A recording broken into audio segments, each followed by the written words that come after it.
Hi everyone. Part third of Rabindranath Tagore के thought में आपका स्वागत है और आज हम लोग पढ़ने जा रहे हैं thoughts of Rabindranath Tagore on education. Rabindranath Tagore education पर क्या समझते थे और इसी में हम लोग पढ़ लेंगे कि what was Rabindranath Tagore contribution to Bengali literature. Bengali literature में इनका कंट्रीब्यूशन क्या था। और लास्ट में एक क्वेश्चन आया है कि Rabindranath Tagore was a man of many hats, A man of many hats. तो ये तो ऊपर से ही समझ में आ जाएगा इतना पढ़ने के बाद, लेकिन फिर भी हम लोग इसको भी एकदम बहुत शॉर्ट में 5 मिनट में देख लेंगे कि कैसे उस क्वेश्चन का आंसर लिखना था। तो आइए आज पढ़ते हैं, हम लोग शुरू करते हैं। Thoughts of Rabindranath Tagore on education. Education पर क्या विचार रखते थे। बहुत सिंपल है, इसको कॉम्प्लिकेट करने की आवश्यकता नहीं है। एजुकेशन पर रविन्द्रनाथ टैगोर का क्या व्यू था। पहला हमने देखा था कि जब बच्चा में गए थे, ये स्कूल गए थे, तो स्कूल में इनको पिटाई लगा। इन स्कूल में इनसे क्वेश्चन पूछने का जो परमिशन है वो नहीं दिया जाता था। स्कूल में बहुत ज्यादा डिसिप्लिन को फॉलो किया जाता था, है ना। इतना डिसिप्लिन था कि it would kill the curiosity of the man, curiosity को खत्म कर दे।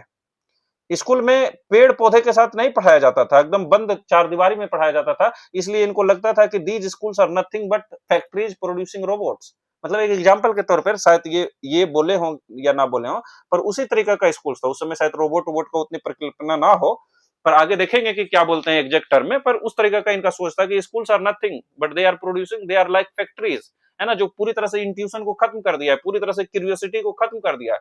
और स्कूल में बैठा के सिर्फ पढ़ा रहे हो। स्कूल में हेल्थ का ख्याल ख्याल कौन रखेगा। यानी स्कूल में प्लेइंग जो एक स्पोर्ट्स पीरियड होता है, तो अभी भी वो स्पोर्ट्स पीरियड में कोई मैथ वाला सर आके पढ़ा जाते हैं, तो कोई और सर आके पढ़ा जाते हैं, तो वो भी चिंता है। तो ये हेल्थ का भी ध्यान रखना चाहते थे। इसका इनका स्कूल का मतलब था कि क्यूरियोसिटी होना चाहिए, क्यूरियोसिटी जनरेट होना चाहिए। इनका मतलब था कि आजादी से पढ़ना चाहिए और पेड़ पौधों के साथ पढ़ना चाहिए, नेचर के साथ पढ़ना चाहिए। इनका स्कूल का मतलब था कि वहां म्यूजिक सिखाओ, वहां पेंटिंग सिखाओ, ओवरऑल डेवलपमेंट हो। बस इतना ही इनका थॉट्स है एजुकेशन पर। और कोई बहुत ऐसा नहीं है कि हमें समझ में ही ना आए। महान थॉट था, पर महान थॉट के साथ साथ सिंपल था, जिसे हम लोग आसानी से समझ सकते हैं, क्योंकि हम लोग वही रोबोट प्रोड्यूसिंग फैक्ट्री से बाहर आए हैं और रोबोट बन के अभी घूम रहे हैं। तो अब समय है हम लोग एक मानव बने, और तभी हम इसको समझ पाएंगे। और हम अपने बच्चे जो आगे जनरेशन हैं उनके लिए थोड़ा एजुकेशन सिस्टम को और बेहतर करने की कोशिश करेंगे। कम उसमें रोट लर्निंग पर ध्यान दिया जाएगा, है ना, वो सब देखेंगे। तो शुरू करते हैं। Rabindranath Tagore developed a unique philosophy of education, है ना। क्या यूनिक फिलोसफी ऑफ एजुकेशन, कैसे। बेस्ड ऑन फ्रीडम, आजादी पर। कैसे आजादी।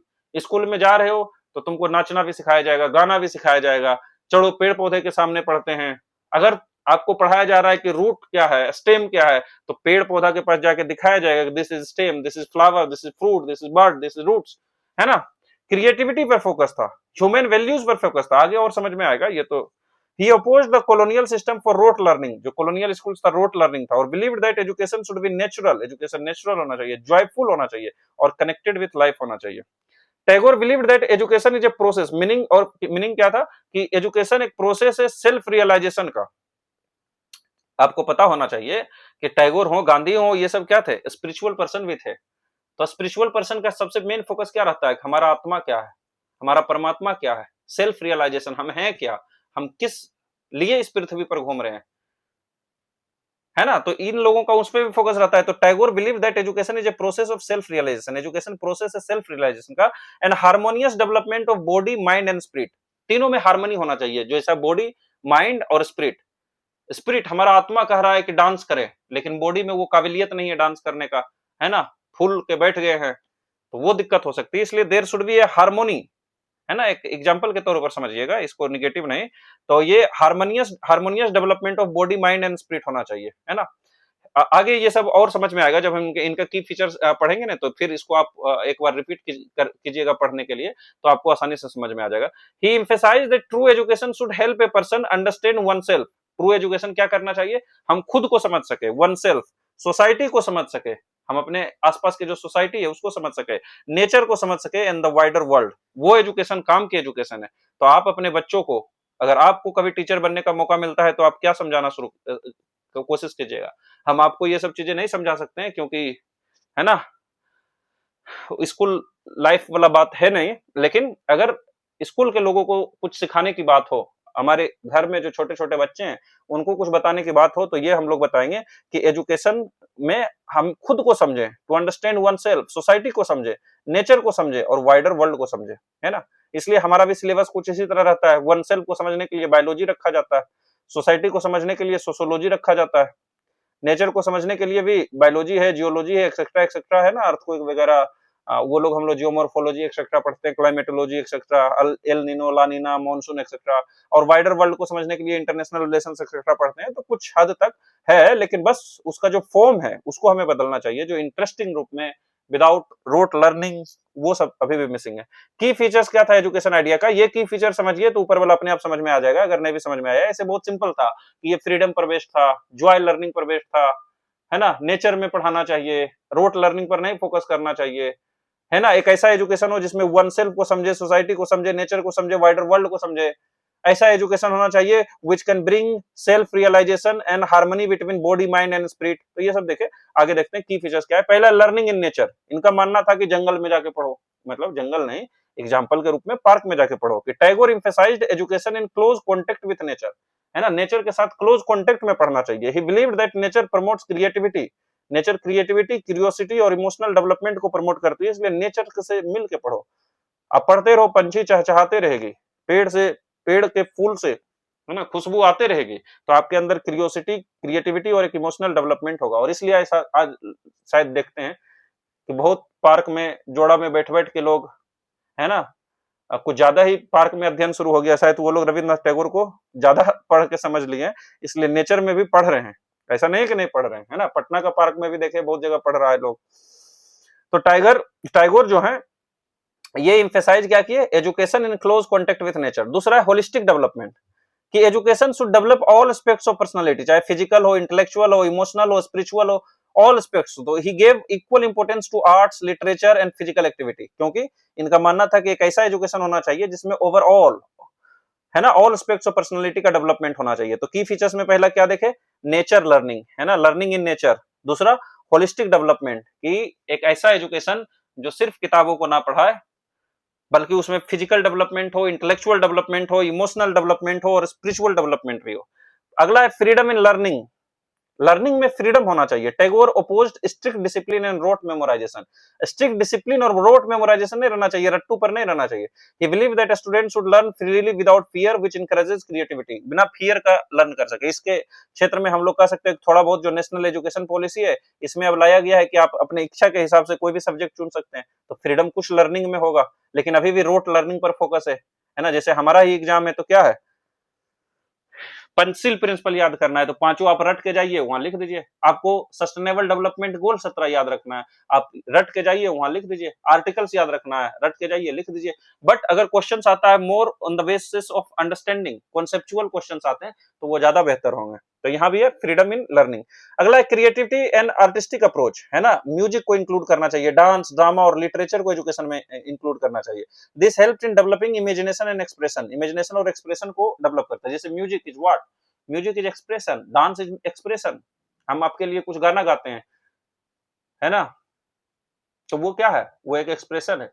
अगर कोई किसी के लिए डांस कर रहा है, कहीं पर कोई डांस कर रहा है, तो वो क्या है, एक्सप्रेशन है। तो ड्रामा, लिटरेचर, ये सब क्या है, एक्सप्रेशन है। तो इससे एक्सप्रेशन और इमेजिनेशन बढ़ता है। तो इनका मानना था क्रिएटिव और आर्टिस्टिक अप्रोच होना चाहिए। और इसमें देखिए बंगाल के लोगों का क्या जलवा है, वहां के स्कूल में म्यूजिक सिखाया जाता है, हर एक घर में म्यूजिशियन मिलेगा, डांस सिखाया जाता है, ड्रामा, लिटरेचर सिखाया जाता है। इसलिए अरिजीत सिंह बंगाल के हैं, श्रेया घोषाल बंगाल के हैं, क्योंकि वहां पर म्यूजिक पर फोकस है। मोरल एंड स्पिरिचुअल वैल्यूज, है ना, education should build character and promote values like truth, compassion and cooperation, है ना। तो इसमें मोरल और स्पिरिचुअल वैल्यू सिंपली लिख रहे हैं कि according to Rabindranath Tagore, education must include moral and spiritual values and so the government of India is also focusing on including morality in education which is very necessary. इस पे question आ सकता है ऐसे में कि मोरालिटी को इंक्लूड करना चाहिए, है ना। Mother tongue is a medium, medium of education क्या रहना चाहिए, मदर टंग। अगर बंगाल में पढ़ाई हो रहा है तो बंगाली में पढ़ाए, अगर बिहार में पढ़ाई हो रहा है तो बिहार का जो रीजनल लैंग्वेज है उसमें पढ़ाए, भोजपुरी में पढ़ाए, मैथिली में पढ़ाए, मगही में पढ़ाए, अंगिका में पढ़ाए। लेकिन अगर वहां पर इंग्लिश में पढ़ाता है तो क्या समझ में आएगा। इसलिए Tagore supported education in the mother tongue for better understanding and expression. ये भी नेशनल एजुकेशन पॉलिसी कुछ हद तक कर रही है ना, कि मदर टंग में होना चाहिए पढ़ाई। इंटरनेशनल आउटलुक हो एजुकेशन में। ही believe that education should promote global understanding and cultural exchange, ना, ग्लोबल अंडरस्टैंडिंग और कल्चरल एक्सचेंज को बढ़ावा दे। अब हम सोचते थे कि बीपीएससी सिर्फ बिहार में हमको सेवा करना है, अगर बीपीएससी एग्जाम कोई निकालता है, बिहार में वो कोई पदाधिकारी बनता है, तो उसको इंटरनेशनल रिलेशंस क्यों पढ़ाया जा रहा है। तो शायद ये एक वजह हो कि हर एक व्यक्ति में इंटरनेशनल लेवल पर क्या हो रहा है ये भी समझ में आना चाहिए, तभी वो बिहार में वहां के बेस्ट पॉलिसीज को ला सकता है, बेस्ट प्रैक्टिसेस को ला सकता है ना। तो ये था उनका की फीचर्स। क्या है की फीचर्स? सिंपल है, लर्न इन नेचर, नेचर में पढ़ाई कीजिए। फिर क्या है? होलिस्टिक डेवलपमेंट होना चाहिए, इट शुड बी मतलब education should lead to the development of physical mind, body, spirit, intellectual etcetera, है ना। और क्या है? तो मोरल एजुकेशन देना चाहिए। और क्या है? तो मदर टंग में पढ़ाई होना चाहिए। और क्या है? इंटरनेशनल आउटलुक होना चाहिए। और क्या है? क्रिएटिव एंड आर्टिस्टिक अप्रोच होना चाहिए, फ्रीडम इन लर्निंग होना चाहिए। तो ये सब रविन्द्रनाथ टैगोर का ये था। आगे बढ़ते हैं। ऑब्जेक्टिव क्या था? The objective of Tagore's educational philosophy was to create free, creative, mentally strong and socially responsible individuals. Socially responsible हो, मोरली स्ट्रांग हो, जिसमें मोरलिटी कूट कूट के भरा हो, क्रिएटिव हो, है ना। बस 30 सेकेंड, ये कहां पर खो गया है।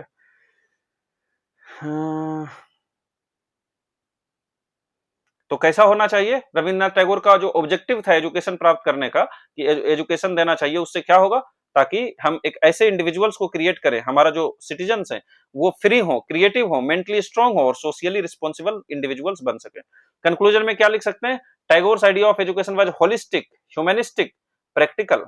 होलिस्टिक है ओवरऑल डेवलपमेंट, ह्यूमनिस्टिक है ह्यूमन वैल्यूज, इमोशन, एक्सप्रेशन, ये सब पर वैल्यू दे रहा है, प्रैक्टिकल है नेचर में पढ़िए। It aimed at developing the complete personality and preparing individuals for a harmonious life. तो harmonious life इसमें आप लिख सकते हैं skill development, कि education should be provided which can, है ना, which can make people skilled, employable, ताकि वो नौकरी प्राप्त कर सके। ये भी स्किल डेवलपमेंट भी लिख सकते हैं, ये आगे आएगा, ये भी नहीं छूटा है, यहाँ पर नहीं है पर आगे आप पढ़िएगा तो आएगा। कंट्रीब्यूशन क्या है रविन्द्रनाथ टैगोर का एजुकेशन में? तो रविन्द्रनाथ टैगोर का एजुकेशन में स्टेब्लिशमेंट ऑफ इंस्टीट्यूशंस, बहुत सारे इंस्टीट्यूशंस बनाए, जैसे शांति निकेतन 1901 में बनाए, एक एक्सपेरिमेंटल स्कूल के रूप में, जो कि उनके एजुकेशनल फिलोसफी पर बेस्ड था कि शांति निकेतन में आइए, पेड़ पौधे के साथ पढ़िए, क्रिएटिव लर्निंग होगा, डांस सिखाया जाएगा, म्यूजिक सिखाया जाएगा, स्पोर्ट्स पीरियड होगा, ओवरऑल डेवलपमेंट किया जाएगा, मदर टंग में सिखाया जाएगा, है ना, फ्री एजुकेशन होगा, मतलब फ्री का मतलब कि उतना प्रेशर नहीं रहेगा। It focused on open air classes, creativity and close teacher student interaction. आगे क्या खोलते हैं? विश्व भारती यूनिवर्सिटी। तो पहला क्या स्टार्ट करते हैं रविन्द्रनाथ टैगोर? शांति निकेतन 1901 में। 20 साल के बाद विश्व भारती यूनिवर्सिटी, अगले साल श्री निकेतन। तो he established Vishwa Bharati as an international university. International नाम ही क्या है? विश्व भारती। तो विश्व भारती, विश्व और भारत का मिलन हो रहा है एक तरीका से। इट एम्ड, या भारती मतलब सरस्वती माता भी का नाम है, तो एजुकेशन ऐसा जहां पर पूरे विश्व पर फोकस किया जाएगा, है ना, वेस्टर्न नॉलेज ईस्टर्न नॉलेज सबको कंबाइन किया जाएगा। तो इनका एम था combine eastern and western knowledge and promote global learning. अगला साल श्री निकेतन खोलते हैं फॉर रूरल रिकंस्ट्रक्शन, है ना, और वोकेशनल ट्रेनिंग। तो ये भी आप लिख सकते हैं कि उनके हिसाब से वोकेशनल ट्रेनिंग भी प्रोवाइड करना चाहिए। वोकेशनल ट्रेनिंग का मतलब क्या हुआ? कि वही स्किल डेवलपमेंट होना चाहिए, जैसे आईटीआई कर रहा है ना, जैसे पॉलिटेक्निक करता है, स्किल्स देने ताकि हम क्या कर सके, हमें नौकरी मिल सके। तो श्री निकेतन का काम था रूरल रिकंस्ट्रक्शन, गांव में जाके ये काम करेगा, गांव के लोगों का कैसे पेड़ पौधे उगाए जाते हैं, कैसे फैक्ट्री में काम होती है, या जो भी उस समय की गांव की स्थिति थी, या उनको एक सिखाने की कोशिश की गई। रूरल रिकंस्ट्रक्शन, है ना, जो बेस्ट आइडियाज है पूरे वर्ल्ड में। जो रविन्द्रनाथ टैगोर का एक बेटे थे, वो शायद अमेरिका गए थे, और वहां से अमेरिका या ब्राजील कहीं गए थे, और वहां से सीख के आए थे कि हाउ वी कैन, मतलब कि रूरल इकोनॉमी को कैसे मजबूत कर सकते हैं, ना, कि कैसे बढ़िया एग्रीकल्चर कैसे किया जा सकता है, एग्रीकल्चर में नया प्रैक्टिसेस क्या आ रहे हैं, नए नए टूल्स कौन से आ रहे हैं। तो इसके लिए रूरल कंस्ट्रक्शन स्टार्ट किए थे, और इनका बेटा उस चीज को सीखने के लिए भी बाहर गए थे, विदेश गए थे, है ना। तो वोकेशनल ट्रेनिंग पर फोकस था श्री निकेतन का, और साथ में रूरल रिकंस्ट्रक्शन पर भी फोकस था। ये भी हम अपने लिख सकते हैं, वहां जो लिखे थे ना की फीचर्स में, तो ये भी लिख सकते हैं rural reconstruction and vocational training. और लिख सकते हैं सिंपल एक्सप्लेनेशन में, through Sriniketan Rabindranath Tagore wanted to give education for rural reconstruction and vocational training. ठीक, it focused on practical education and village development. तो प्रैक्टिकल एजुकेशन होगा और साथ में विलेज डेवलपमेंट होगा, ये दोनों पॉइंट ऊपर जोड़ लीजिएगा। एजुकेशनल रिफॉर्म्स एंड कंट्रीब्यूशन, कुछ रिफॉर्म्स भी किया, जैसे प्रमोशन ऑफ होलिस्टिक एजुकेशन, ये पढ़े हुए हैं, integration of culture and education पढ़े हुए हैं, emphasis on rural and vocational education पढ़े हुए हैं, डेवलपमेंट ऑफ इंटरनेशनल एजुकेशन पढ़े हुए हैं। ऑब्जेक्टिव क्या था? The objective of his contribution was to create an education system that is free, creative, ये सब पढ़े हुए हैं, कंक्लूजन भी पढ़े हुए हैं। अब अगला में चलते हैं, यानी एजुकेशन सिस्टम पर आता है तो पहले लिखना है कि उनका क्या व्यू था एजुकेशन सिस्टम पर, है ना, और फिर बताना है कि की फीचर्स क्या था, की फीचर्स एक बार अगर और इजाजत दें 2 मिनट के लिए तो लिखता हूं, जैसे होलिस्टिक डेवलपमेंट है ना, ओवरऑल डेवलपमेंट होना चाहिए, physical, mental, spiritual, emotional etcetera, intellectual. दूसरा क्या था, लर्निंग इन नेचर, नेचर में लर्न होगा। तीसरा क्या था कि it should not be based, it should not be forced learning या फोर्स टीचिंग, रोट लर्निंग नहीं होना चाहिए, या इसको लग सकते हैं कि रोट लर्निंग नहीं होना चाहिए, है ना। इसमें इंटरनेशनल आउटलुक होना चाहिए, है ना। इसमें स्पिरिचुअल एंड मोरल नॉलेज भी देना चाहिए। इसमें क्या होना चाहिए, जो वो है मदर टंग में शिक्षा देना चाहिए, मदर टंग में शिक्षा देना चाहिए, है ना। और क्या था, और अभी देखे कि ये था रूरल रिकंस्ट्रक्शन के लिए काम देना और वोकेशनल ट्रेनिंग, ये सब चीजें हम लिख सकते हैं। और अगर शॉर्ट में आता है तो ऐसे दिखा सकते हैं अगर जगह कम है, या फिर थोड़े से पॉइंट बना के, जैसे कि छोटा सा पॉइंट बनाएंगे कि पहला number learning in nature, learning in nature, और फिर इसको लिख देंगे कि Rabindranath Tagore promoted education which should be given in nature because it leads to the development of creativity, emotional, ऐसे करके जितना टाइम है, जितना स्पेस है, उसके हिसाब से आप लिख सकते हैं। तो ऐसा करके एक छोटा सा सेंटेंस बना सकते हैं, या सिंपली लिख सकते हैं कि Rabindranath Tagore promoted education in nature because it promotes overall development of the humans, ऐसा भी लिख सकते हैं, कोई दिक्कत नहीं है। अगला है, ये भी बहुत इंपॉर्टेंट है, और ये आता है तो आप आसानी से बहुत ज्यादा मार्क्स ला सकते हैं, because it is completely factual, है ना, पूरी तरह से फैक्चुअल है। दो चार को पोएम का नाम याद रखना है। अच्छा, टॉपिक का नाम बताना भूल गए, contribution of Rabindranath Tagore to Bengali literature, Bengali literature में रविन्द्रनाथ टैगोर का क्या कंट्रीब्यूशन था। बस बंगाली लिटरेचर में अभी हमने ऊपर देखा क्या था कि रविन्द्रनाथ टैगोर क्या थे, ये पोएम भी लिखते थे, कविता भी लिखते थे, ये ड्रामा भी लिखते थे, है ना, ड्रामा जो पहले होता था नाटक वगैरह, वो ड्रामा भी लिखते थे। इन्होंने नोवेल भी लिखा, इन्हें फादर ऑफ शॉर्ट स्टोरी कहा जाता है, बंगाली शॉर्ट स्टोरी, तो शॉर्ट स्टोरीज भी लिखे, तो छोटी कहानियां, नोवेल, ड्रामा, पोएम, ये सब लिखे। और फिर इन्होंने बहुत सारे इंस्टीट्यूशंस क्रिएट किए। तो जैसे ही आएगा कि क्या कंट्रीब्यूशन है रविन्द्रनाथ टैगोर का बंगाली लिटरेचर में, तो पहले लिखेंगे, पहले तो इंट्रोडक्शन देंगे, आगे देखते हैं कैसा देंगे। फिर इंस्टीट्यूशंस बनाए, शांति निकेतन, विश्व भारती यूनिवर्सिटी, श्री निकेतन, वो लिखेंगे। फिर लिखेंगे कि पोएम में क्या कंट्रीब्यूशन दिए, और दो चार को पोएम का नाम याद रहना चाहिए। ड्रामा में क्या कंट्रीब्यूशन दिए, दो चार को ड्रामा का नाम याद रहना चाहिए। नोवेल में क्या कंट्रीब्यूशन दिए, दो चार याद रहना चाहिए। शॉर्ट स्टोरी में दो चार चीज याद रहना चाहिए। बस अगर इतना लिख देते हैं तो भरपूर मार्क्स मिलेगा, है ना।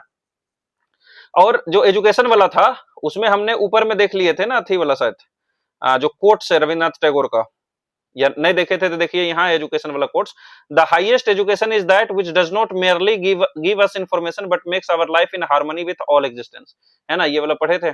तो इस तरह से जो उनका कुछ कोट्स था, उसको भी ऑफ कोर्स यूज कर सकते हैं, तो हमारा आंसर और इनरिच्ड हो जाएगा, और थोड़ा जितना वर्ड में खोज रहा है उतना वर्ड भी पहुंच जाएंगे आसानी से, कोई दिक्कत नहीं होगा। कम भी याद रहेगा तब भी हम वहां तक पहुंच जाएंगे, क्योंकि कोट्स वगैरह यूज करेंगे तो कोट्स भी नीचे आएगा, तो उसको देख लेंगे हम लोग। और ऊपर में जो कोट्स पढ़े थे कि आइंस्टाइन ने क्या कहा है, महात्मा गांधी, सुभाष चंद्र बोस ने क्या कहा है, उसको भी आप लिख सकते हैं। जैसे खास करके पोएट वाला में, ये वाला में आएगा तो जरूर लिखना पड़ेगा कि according to Einstein Rabindranath Tagore is the bridge between, या Rabindranath Tagore works act as the bridge between east and the west, ये पढ़े थे हम लोग।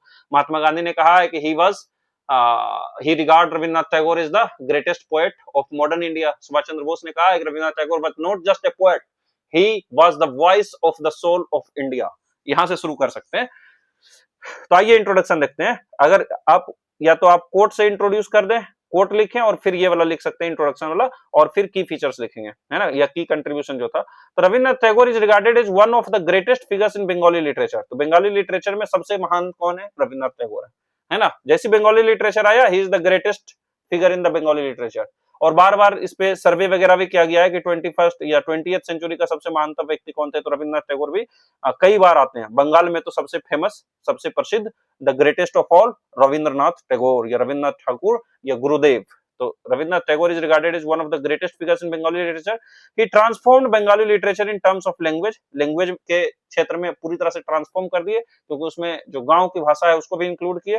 थीम्स, जो थीम पर लिखा जाता था, जैसे इनका थीम था ह्यूमनिज्म, बार बार तो वही पढ़ रहे ह्यूमनिज्म, इनका थीम रहेगा नेचर, इनका थीम रहेगा इमोशन, इनका थीम रहेगा स्पिरिचुअलिटी, इनके थीम में भगवान रहेंगे, इनके थीम में नेचर रहेंगे, पेड़ पौधे रहेंगे, पंछी रहेंगे, इनका थीम में ह्यूमनिज्म रहेगा, है ना, मानवता का भावना रहेगा, इनका थीम में इमोशन रहेगा, लव रहेगा, है ना, साइकोलॉजिकल डेप्थ रहेगा, साइकोलॉजिकल रियलिज्म रहेगा। साइकोलॉजिकल रियलिज्म मतलब, साइकोलॉजी मतलब जो हमारे माइंड में चल रहा है उसको रियलिटी के साथ दिखाना, अगर हम रो रहे हैं तो वो रोते हुए दिखना चाहिए, तो साइकोलॉजिकल रियलिज्म कहते हैं। तो ये सब इस तरह से उन्होंने, he transformed Bengali literature in terms of language, themes, style and scope. He wrote in multiple genre में अभी देखिए पोएट्री लिखे, नॉवेल्स लिखे, शॉर्ट स्टोरीज लिखे, ड्रामा लिखे और म्यूजिक भी लिखे। Making his contribution comprehensive and multi dimensional, तो सभी डायमेंशन को कवर करती है, कॉम्प्रिहेंसिव है। कैसा नेचर है? Tagore modernised Bengali literature by moving it beyond traditional religious and classical form. जो ट्रेडिशनल सिर्फ रिलीजियस और क्लासिकल फॉर्म था, उससे मूव करके ये नेचर को लाए, लव को लाए, साइकोलॉजिकल रियलिज्म को दिखाए। अब साइकोलॉजिकल रियलिज्म का मतलब आपको समझ में आ रहा होगा। जैसे देखते हैं, ही इंट्रोड्यूस्ड ह्यूमनिज्म, मतलब फोकस ऑन ह्यूमन डिग्निटी, मानव का सम्मान पर फोकस करना ही क्या कहलाता है? ह्यूमनिज्म। तो he focused on humanism. He introduced realism, यानी डिपिक्शन ऑफ रियल लाइफ। अगर रो रहा है तो रोते हुए दिखना चाहिए, हंस रहा है तो हंसते हुए दिखना चाहिए। रियल लाइफ में जो हमारी कमियां हैं, हर एक मानव की क्या होती है? कमियां होती है, हम उतने परफेक्ट नहीं होते। तो अगर जो क्लासिकल फॉर्म है, इसमें व्यक्ति को पूरी संपूर्णता में दिखाया जाता है, पर जो रियलिज्म रहेगा वो रियल लाइफ के डिपिक्शन को दिखाएगा कि हाँ, उस व्यक्ति में थोड़ी सी ये भी थी, है ना। And psychological depth, study of human mind and emotion, psychological depth literature में ये इंट्रोड्यूस किए। क्या इंट्रोड्यूस किए? पहले तो सिर्फ रिलीजियस और क्लासिकल था, उसमें ह्यूमनिज्म को इंट्रोड्यूस किया, रियलिज्म को इंट्रोड्यूस किया और साइकोलॉजिकल डेप्थ को इंट्रोड्यूस किया। His works combined Indian culture values and modern ideas भी था। Contribution in different literary forms, poetry में क्या कंट्रीब्यूट किए? Tagore is best known for his poetry के लिए बेस्ट जाने जाते हैं, which brought global recognition to Bengali literature. कैसे? इसी के लिए पोएट्री, गीतांजलि क्या है? दिस इज गीतांजलि जो है ये पोएट्री ही है। पोएट्री का मतलब गीतांजलि जो किताब है उसमें बहुत सारे पोएम्स लिखे हुए हैं। तो टैगोर किसके लिए जाने जाते हैं? Best known for his poetry. और यही पोएम्स के वजह से, पोएट्री की वजह से ग्लोबल रिकॉग्निशन आया बंगाली लिटरेचर का। हिज पोएट्री रिफ्लेक्ट्स क्या? Themes of spirituality. कैसे कैसे मैं दिखाऊं कैसे? ठीक है, दिखाता हूं। देखिए, ये जो आपने सबने पढ़ रखा है ना, ये जो where the mind is without fear, Gitanjali का पोएम नंबर 35 है। क्या बोलते हैं? Where the mind is without fear, जहां हमारा मन, जो माइंड है वो बिना डर का है। And the head is held high, और हमारा जो माथा है, हमारा जो शीश है वो गर्व से ऊपर है। Where the knowledge is free, जहां नॉलेज फ्री है। Where the world has not been broken into fragments by narrow domestic walls, जो नैरो वर्ल्ड अभी क्या है? फ्रेगमेंटेड है, पूरे नेशन में बॉर्डर से टूटा हुआ। तो where the world has not been broken into fragments by narrow domestic walls, जहां पर वर्ल्ड टूटा फूटा नहीं है। Where the words come out from the depth of truth, जहां शब्द हमारे गहराई, सत्य की गहराई से आती है। Where tireless striving stretches its arm towards perfection, जहां पर लगातार कोशिश की जा रही है परफेक्शन बनने के लिए, जहां पर लगातार कोशिश की जा रही है अपने आप को अच्छा बनाने के लिए। Where the clear stream of reason has not lost its way into dreary desert of dead habit, जहां डेड हैबिट नहीं बन गया है, बल्कि वहां भी अभी क्या है? क्लियर स्ट्रीम ऑफ रीजन है। अभी भी रीजन के बेसिस पर लोग चल रहे हैं, बस हैबिट नहीं बन गया कि हम लगातार अपना हाथ में धागा बांध रहे हैं तो बांधते जा रहे हैं, ये एक डेड हैबिट बन गया। पर जहां रीजन से चल रहा है कि ये धागा क्यों बांध रहे हैं, हम माथा में बाल को जो टिक करते हैं वो क्यों बढ़ा के रख रहे हैं, हम मोच क्यों रख रहे हैं, या जो भी होता है जो हिंदू कल्चर में है, या हम तिलक क्यों लगा रहे हैं। तो it where the clear stream of reason अभी भी है, वो लोस्ट नहीं हो गया है in the dreary desert sand of dead habit को ये सैंड, डेजर्ट का सैंड बताते हैं। Where the mind is led forward by thee into ever widening thought and action, जहां पर लगातार थॉट एंड एक्शन हो रहा है, वहां पर into that heaven of freedom. क्या कह रहे हैं? My father let my country awake, ओ मेरे पिता, मेरा कंट्री को वहां अवेक होने दीजिए, राइज होने दीजिए, जहां पर हेवन ऑफ फ्रीडम है। तो ये क्या है? कि स्पिरिचुअल ही तो है। कैसे स्पिरिचुअल है? ये कहां से आया? ओ माय फादर, ये अपने पिता को तो नहीं कहेंगे अपना देश को उगाने के लिए। तो ये क्या है? भगवान से प्रार्थना कर रहे हैं कि हे भगवान, मेरा देश वैसा जगह राइज होके जाए जहां पर क्या है? माइंड फियर में नहीं है, जहां पर हेड हाई है, जहां पर नॉलेज फ्री है, जो हमने पढ़ा। तो ये भी क्या है? एक स्पिरिचुअल पोएम है। ये आपको याद रखना है। इसको हमें यूज करना पड़ेगा बहुत सारे ऐसे में, तो ऐसे में आप इसको आसानी से यूज कर सकते हैं। इसलिए हमने आपको ये बताया ताकि आपको ऐसे में मदद मिले, और अगर समझा हुआ रहेगा इसका मीनिंग तो आप आसानी से इसको याद कर सकते हैं। और ऊपर का 2 लाइन और नीचे का 1 लाइन भी याद करके उसको ऐसे में पुट कर सकते हैं। तो आगे बढ़ते हैं। तो क्या दिखाता है? His poetry reflects the theme of spirituality को दिखाता है, नेचर को दिखाता है। नेचर को कैसे दिखाता है? आगे हम लोग और पोएम को देखेंगे तो नेचर को दिखाता है, पेड़ पौधा एक्सेट्रा की बात करते हैं। लव को दिखाता है, ह्यूमनिज्म को दिखाता है, जहां पर फोकस ऑन ह्यूमैनिटी है। तो लव को दिखाना, नेचर को दिखाना, ह्यूमनिज्म को दिखाना, स्पिरिचुअलिटी को दिखाना। ये मेजर वर्क्स क्या है? गीतांजलि, जो नोबेल प्राइज 1913 में जीता। और कौन सा? ये 3 याद रखना है आपको। जैसी आए कि रविन्द्रनाथ टैगोर का कंट्रीब्यूशन क्या था बंगाली लिटरेचर में, आपको लिखना है पहले ऊपर इंट्रोडक्शन कि he is the greatest of all time, he is the GOAT of Bengali literature, है ना। और he introduced many things like humanism, like realism, like psychological depth etcetera. और पहले सिर्फ साधारण चलते आ रहा था, फिर लिखना है कि वो पोएम लिखे, पोएट्री लिखे, है ना, ड्रामा लिखे, नोवेल लिखे, शॉर्ट स्टोरी लिखे। और पोएट्री में लिखना है कि सबसे ज्यादा इसी से इनको प्रसिद्धि मिली। इसमें स्पिरिचुअलिटी को दिखाया जाता है, लव को, ह्यूमनिज्म को दिखाएं, नेचर को दिखाएं। और जैसे कि कुछ एग्जांपल है, गीतांजलि, सोनार तरी बालका। सोनार तरी क्या है? गोल्डन बोट को बोलते हैं सोनार तरी। हिज पोएट्री इज लिरिकल, है ना, म्यूजिकल इन स्टाइल। एकदम जो पोएम है वो ऐसा लगेगा कि हम गा सकते हैं, एकदम लिरिक्स बहुत सुंदर है, खूबसूरत है। और सिंपल भी है, सिंपल महान लोगों के लिए, हमारे लिए तो इनका सिंपल वर्ड भी क्या है, हार्ड लगेगा, जैसा वो पोएम है। एट डीपली फिलोसॉफिकल, है ना, डीपली फिलोसॉफिकल है, बेस्ड ऑन डीप थिंकिंग पर बेस्ड है। अगला है novels. Tagore's novels introduced psychological realism. Novel में क्या है, इमोशंस को बहुत तगड़ा दिखाना पड़ेगा। नोवेल्स बहुत बड़ा होता है ना, उसमें जगह बहुत ज्यादा है इमोशंस को दिखाने के लिए। तो साइकोलॉजिकल रियलिज्म क्या होता है? Realistic portrayal of human thoughts and emotions and dealt with social and political issues. Social और पॉलिटिकल इश्यूज से भी डेल्ट करते हैं।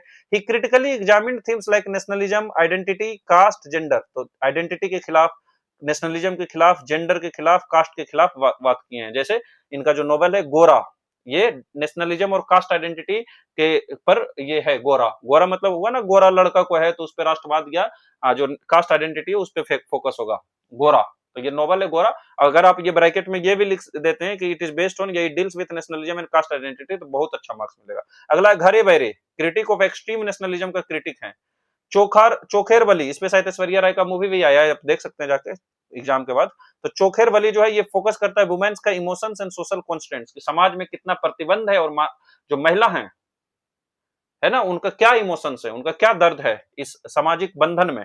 तो चोखर बली उस पे एक कहानी है। These novels reflect the changing social conditions of India. अगला है शॉर्ट स्टोरी। ये आपको जरूर लिखना है, शॉर्ट स्टोरी आता है। Tagore is considered as the father of modern Bengali short story. उनको फादर कहा जाता है of modern Bengali short story, है ना।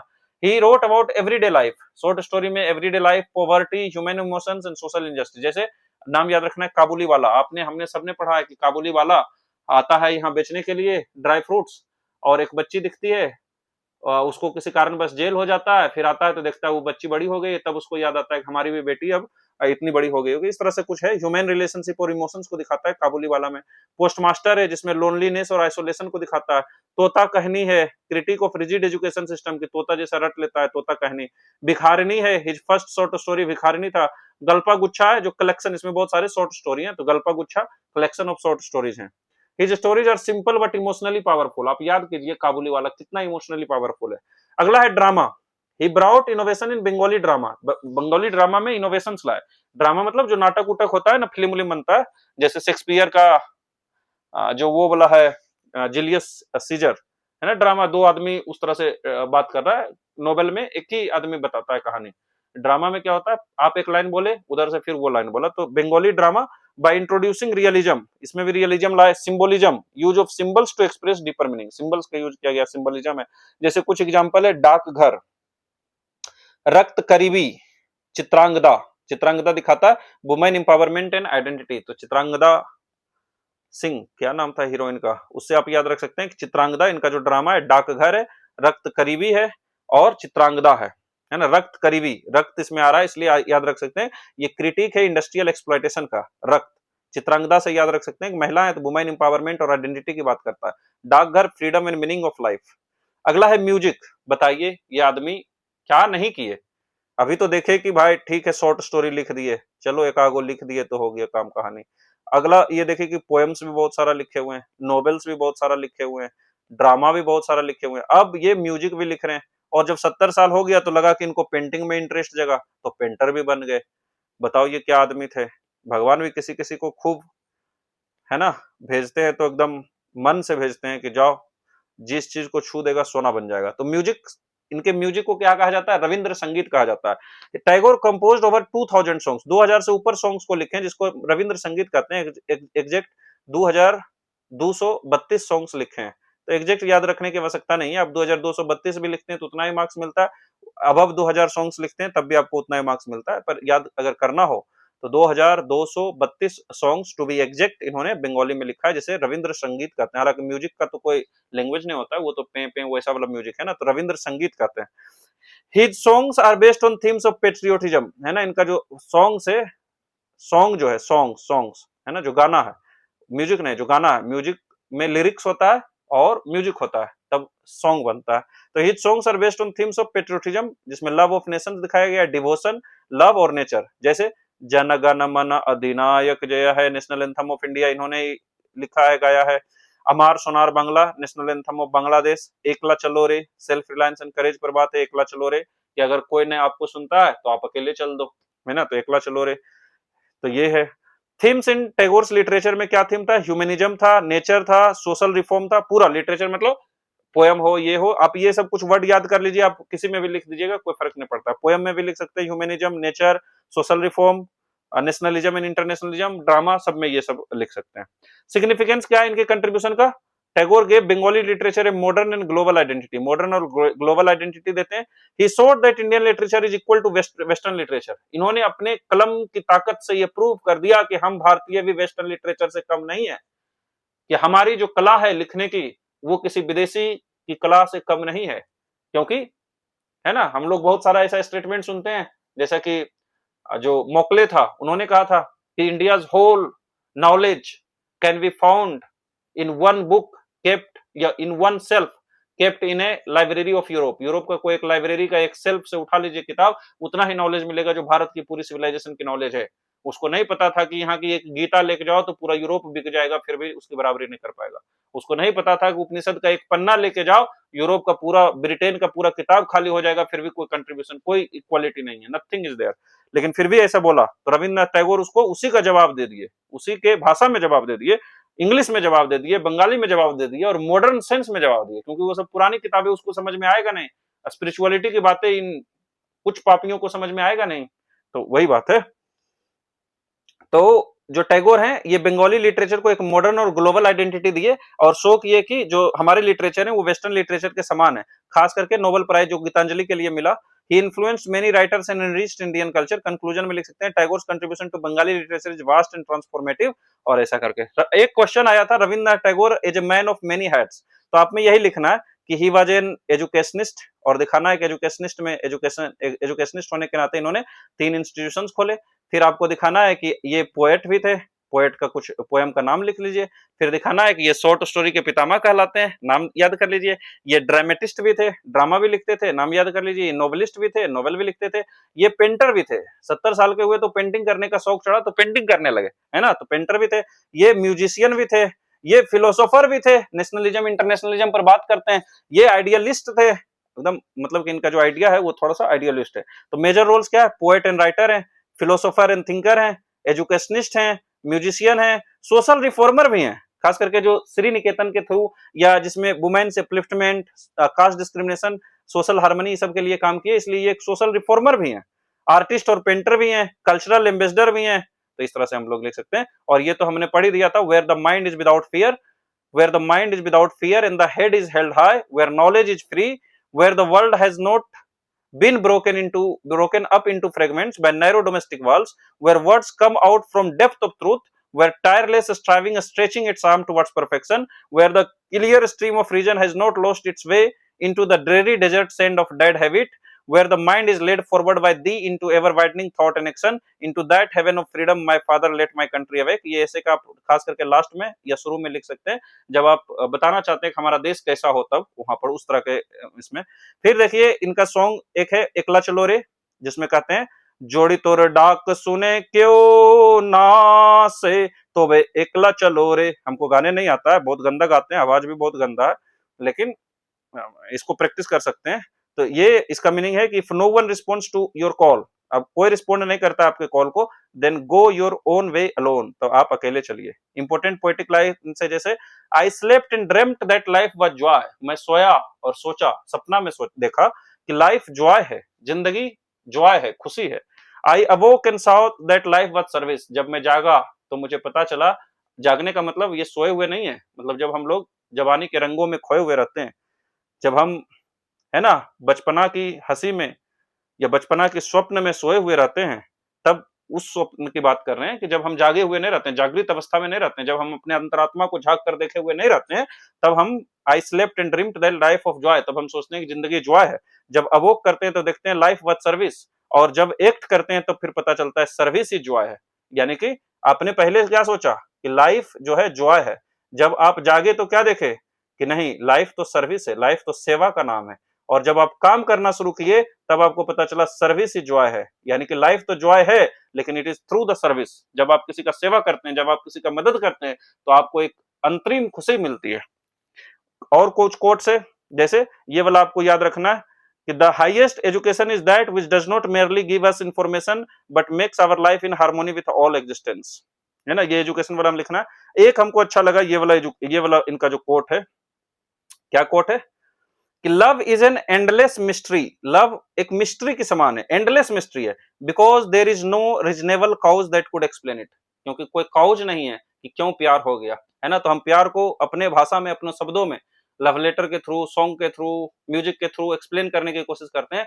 पर आपको याद रखना चाहिए कि भारत के महानतम कवियों में से एक रविन्द्रनाथ टैगोर ने भी प्यार को डिफाइन करने में असमर्थ थे, और इसलिए वो कहते हैं कि love is an endless mystery, love एक एंडलेस मिस्ट्री है, because there is no reasonable cause that could explain it, क्योंकि कोई काउज नहीं है जो इसको एक्सप्लेन करता है।